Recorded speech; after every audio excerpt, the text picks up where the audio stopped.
তাপমাত্রা 11 থেকে 12 ডিগ্রি পর্যন্ত ওঠানামা করছে।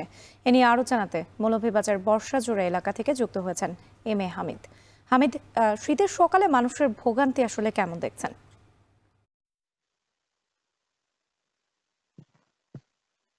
রাত্রি আপনাকে শীতের সকালের শুভেচ্ছা।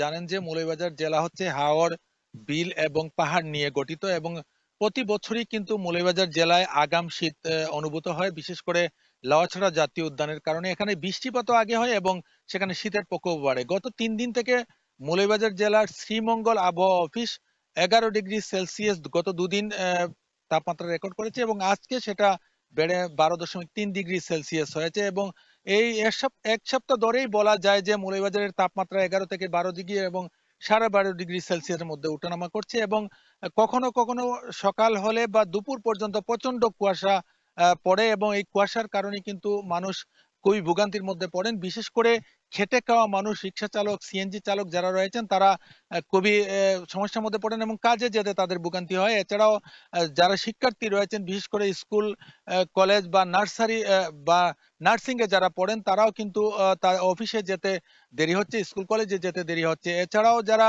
দিনমজুর রয়েছেন, বিশেষ করে এখন ধান কাটার মৌসুম চলছে, তারাও কুয়াশার কারণে ধান কাটতে গিয়ে সমস্যার মধ্যে পড়ছেন। সব মিলিয়ে বলা যায় যে মৌলভীবাজারে শীতের প্রকোপ বাড়ার কারণে সাধারণ মানুষ সহ খেটে খাওয়া মানুষ ভোগান্তির মধ্যে পড়েছেন এবং এ কারণে, শীতজনিত কারণে কিন্তু হাসপাতালগুলোতে প্রচুর পরিমাণে রোগী বাড়তে দেখা গিয়েছে। বিশেষ করে 250 শয্যা বিশিষ্ট মৌলভীবাজার জেনারেল হাসপাতালে কথা যদি বলি, সেখানে প্রতিদিনই বহির্বিভাগে 800 থেকে 1000 রোগী চিকিৎসা নিচ্ছেন। এছাড়াও ইনডোরে ভর্তি হয়ে বিশেষ করে শিশু এবং বয়স্ক রোগীরা তারা কিন্তু ভোগান্তির মধ্যে পড়েছেন এবং প্রতিটি শিশু রোগীরা প্রতিটি সিটেই কিন্তু 3 থেকে 4 জন করে ভর্তি দিতে হচ্ছে এবং জেনারেল যে মেডিসিন ওয়ার্ড রয়েছে সেখানে কিন্তু লোক সমাগম বেশি হওয়ার কারণে তাদেরকে নিচে রেখে চিকিৎসা দিতে হচ্ছে। এ বিষয়ে আমি কথা বলেছিলাম তত্ত্বাবধায়ক ডাক্তার প্রণয়কান্তি দাসের সাথে।